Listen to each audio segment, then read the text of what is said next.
Can you hear me now? Yeah, that's great. So, hello. Who am I? So, if you ever went to write a mail to me, this is my mail address. I really love the new top-level domains. And in my actual life, I'm a professional stock photo model, but Brunei needs more cybersecurity personnel, but I didn't get any job offer from Brunei yet. So, if anybody from Brunei is here, this is my mail address, right? So. Who am I actually? I'm a contributor to OwnCloud. I'm contributing to it since 2012. I'm employed since 2014 and I'm the number 4 contributor meanwhile, which means I have fixed a lot of stuff, right? And before I go a little bit into what is OwnCloud actually and what we did at OwnCloud, let's first look a little bit at what is the good side and the bad side of the cloud. So cloud sounds awesome. Cloud is awesome. Everybody loves cloud. So there is something we call the awesomeness of the cloud. If you talk about the cloud, you have your data everywhere. You can go to another countries, use another laptop, have your data, right? Your data is nearly backed up online, you don't need to do anything. That's pretty cool, and it's all pretty much cheap. Nobody is gonna charge you for it lots of money, right? So, if you talk about cloud, you always need to think about this great image from the FSFE. There is no cloud, there are just other people's computers, and that's fair enough. But do you really know what other people do with your data on other people's computer? Well, they tell you they won't do anything bad with you, and that's fair enough, and you can believe it, that's fair enough. You may even live with the idea, you might even be okay with the idea others control your data. That's the choice of everybody. But with OwnCloud, you basically had the idea to take back your data. So, take back your data as store the data where you want. Now a little sales pitch.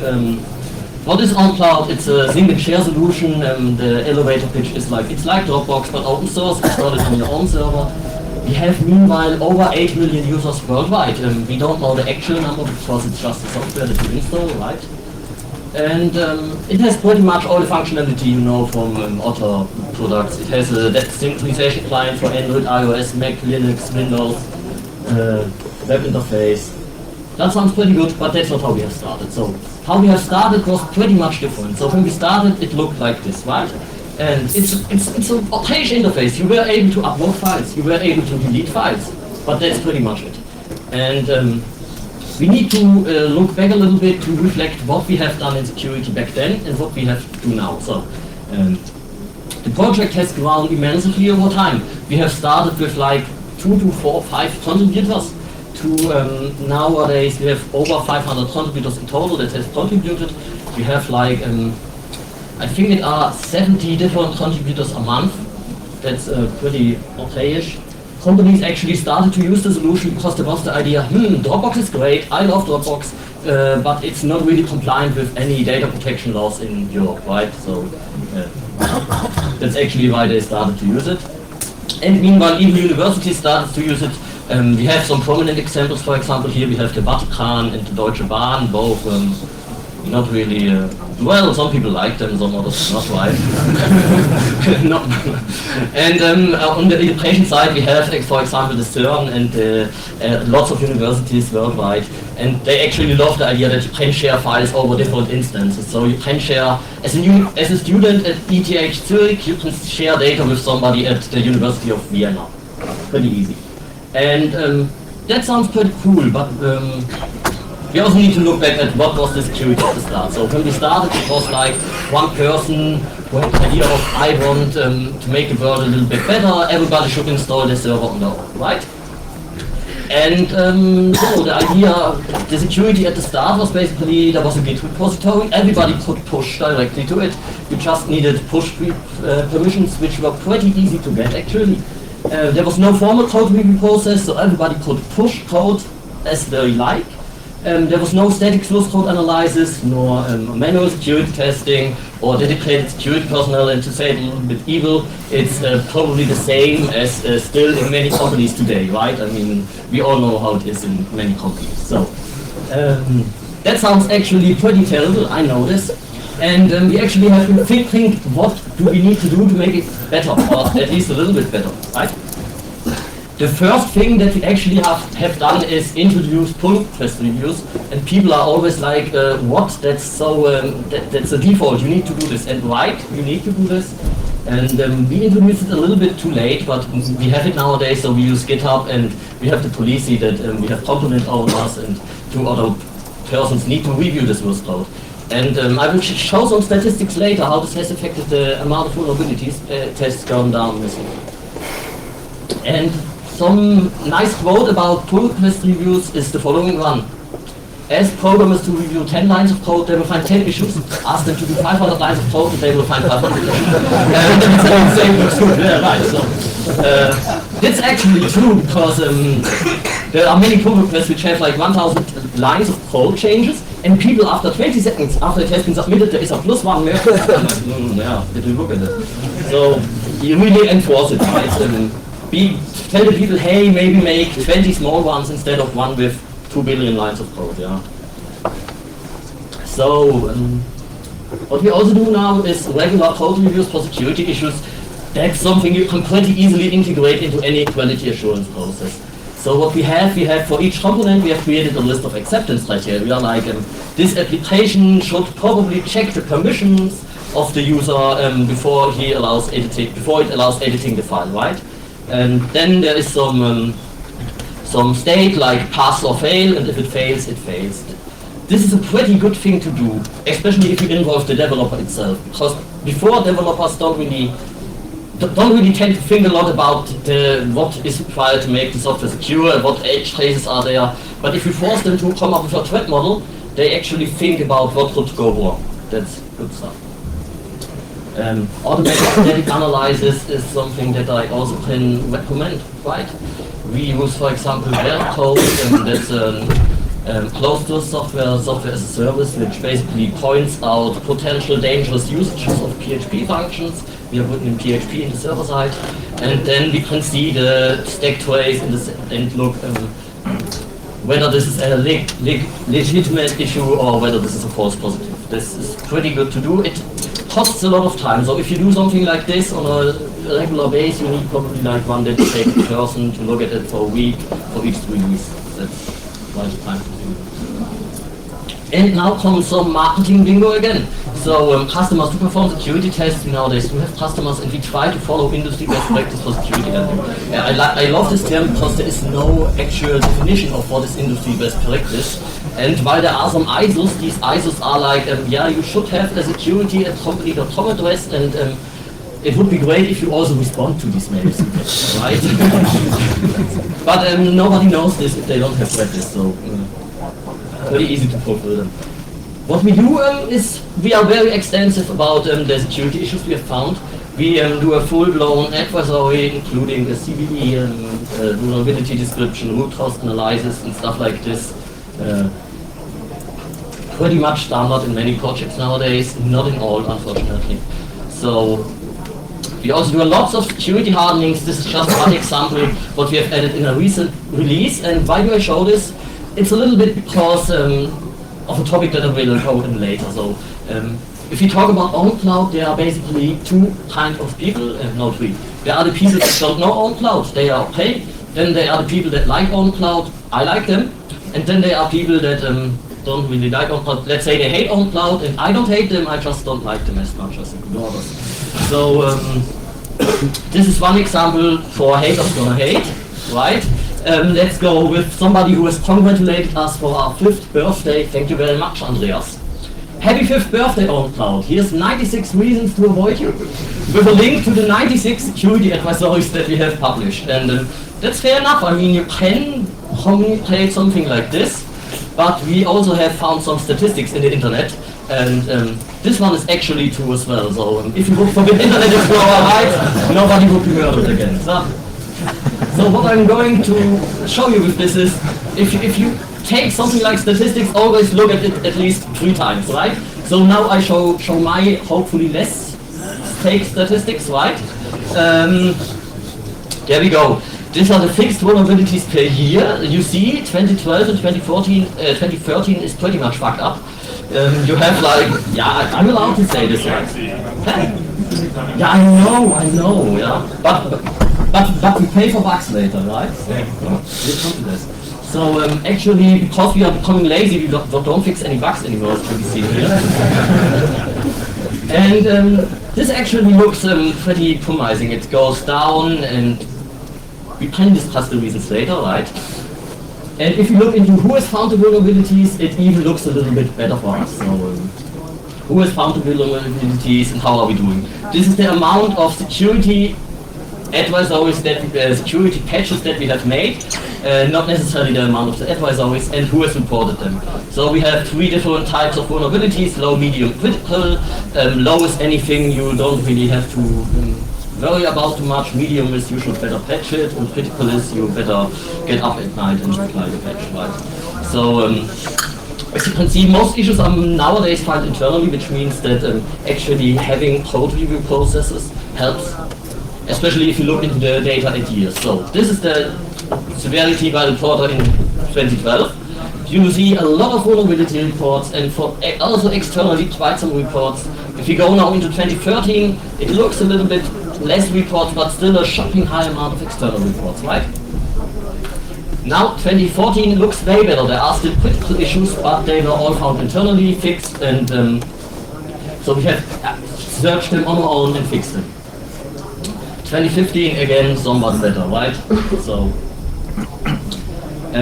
how have we done this? Actually, it has involved quite some refactoring and rewrite. So nowadays, security checks have to be disabled by default. Has to be disabled by the developer, right?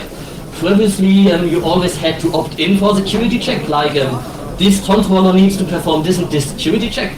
What we have nowadays is you need to opt out of a security check. So by default, all security checks are performed, and then you define something like, this is a public page, make it public, no authentication checks, and there's no cross-site social check required at all. And it's much harder to, much easier to forget something instead of if you have to write some exclusions. So way harder to fuck up. We have done some more stuff, so we use an internal file system, which is basically a wrapper around the storage we use, and they are not vulnerable against directory traversals anymore. Let me show you an example. So here you define the folder you want to change root into, and then you say I want to fopen myfile.txt, which will work. And what won't work is something like .. myfile.txt. This makes it a little bit harder for developers because they need to come up with some workarounds around how can I go up a folder and stuff like this, but it's actually quite an interesting approach if you prevent some categories of vulnerabilities. You just need to teach them how to use it. And we also have enforced some security functionalities nowadays, like content security policy since 2013, which prevents the execution of inline JavaScript, so something like XSS is not a problem if you don't use enterprise-grade software from the house of Microsoft, because Internet Explorer don't perform any security checks yet from CSP. We have also blacklisted potential dangerous PHP functions. So we have written a static source code analyzer on our own. It's well, not completely written on our own. We have taken some open source components, and then we look at the source code and be like, yeah, this is a potential insecure function, maybe you want to use the other one. And this helps a lot because people don't know all the time what could be dangerous and what could not. But we all know security is hard, right? So this is a nice image of Michael Pollock. Michael Pollock is a great artist, and he had the idea of, I will give my images just a number. So this is number, I don't know, either 9, 12 or 2, yeah, a number. And anyways, he don't want to influence you with any with anything in advance. So you should find on your own what it is. So this could be like, for some it is a zebra, for others it's an elephant, and for others it's just a few lines. And with security it's the same. So if you have different people looking at your source code, they will always look at it differently. So that's why we have introduced a bug bounty program, so that others can do our work, right? Because as we have heard before, we have found less bugs before. We use the HackerOne platform. HackerOne is a service as a service platform. You have basically the page online there, and security reporters can submit security reports there. And it has some advantages. It is used by other major vendors like Yahoo, Twitter, Adobe, or Dropbox. So there is already a huge community of let's call them security researchers and they actually are on this platform and they can take a look at which company or which project is paying for security bugs. Just click on it, take a look at the projects and get paid. There are quite some great triaging tools and support, because if you launch a bug bounty program you will get a huge amount of noise. Some statistics later. And the payments are actually processed by HackerOne. So if you ever have the problem to find out how to pay money to Uganda, you don't have to, because they have to pay. It's in this country way easier this way. The platform is, one could call it a little bit a glorified issue tracker, right? There are open issues and closed issues, and this is a report. And there is a fancy functionality, it is called Hackbot. It basically looks at the security reports that have come into and correlates it with other security reports that other users of HackerOne have reported. And so I can, for example, see, somebody has reported something similar to Dropbox. Let me see how they have responded to it. Which saves a lot of time if you know what it is about and others have done already some pre-triage.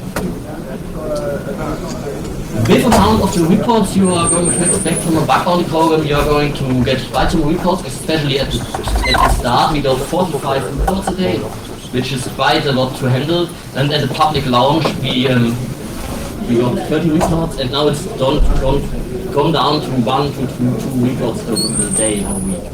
That's pretty much handleable. So if anybody of you ever wants to start a bug bounty program, expect to have a huge amount of reports in advance, and then we go down. And if one looks at the amount of reports, I've told before there is a huge amount of noise. So if you look at the amount of noise, we have 14% of valid issues.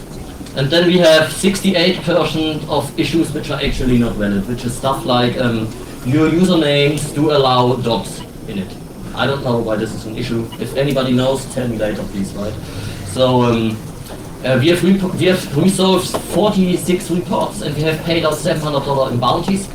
So there were 3 reports in scope, which means they were against our product, and there were 43 reports against our infrastructure, like you disclosed the server version in your Apache header. That's not good, so fix it. We fix it, and that's it then. The lessons learned from a bug bounty program is protect infrastructure against automated testing tools in advance, because people are going to test your website. And we had something up there which allowed you to contact our salespeople and stuff like this. And some of our business development representatives were not quite happy about 5,000 new customers called script alert 1. So don't forget any contact form and stuff like this. And the quality of reports differs hugely depending on the reporter. So I would say there are like 5 top performers, which I'm super nice to, and there are like 200 people who I don't really want to receive reports from, to be honest. And just be nice to the nice ones and be a little bit less nice to the less good ones, right? And there are likely no low-hanging fruits. If you think they're awesome, you can earn money, yeah, right? Just go to HackerOne or to Fresh Out Cloud.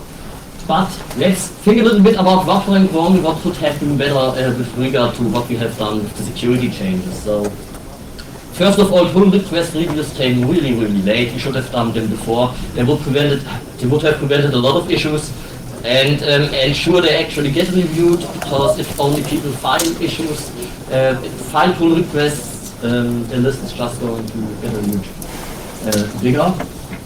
This is cryptography. I'm not really a big fan of this topic. Well, I like cryptography, but in the past we had some encryption functionality which was not really top-notch. That's a nice word, yeah.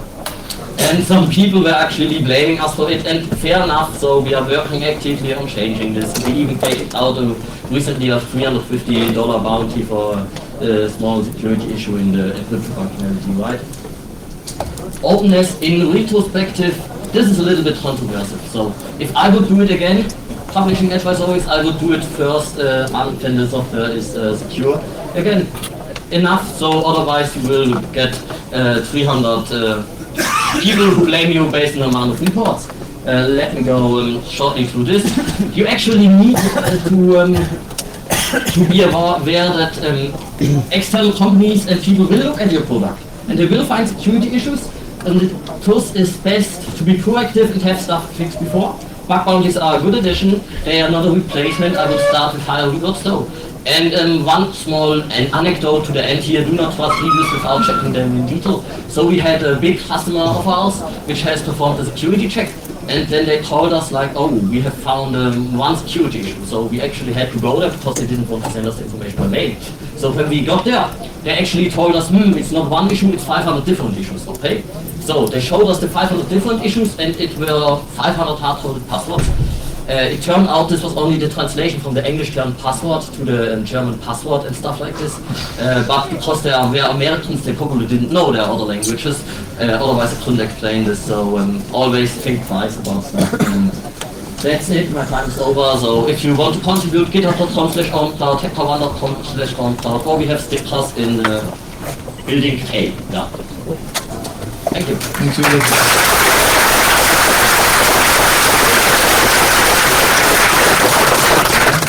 We have 5 minutes for questions.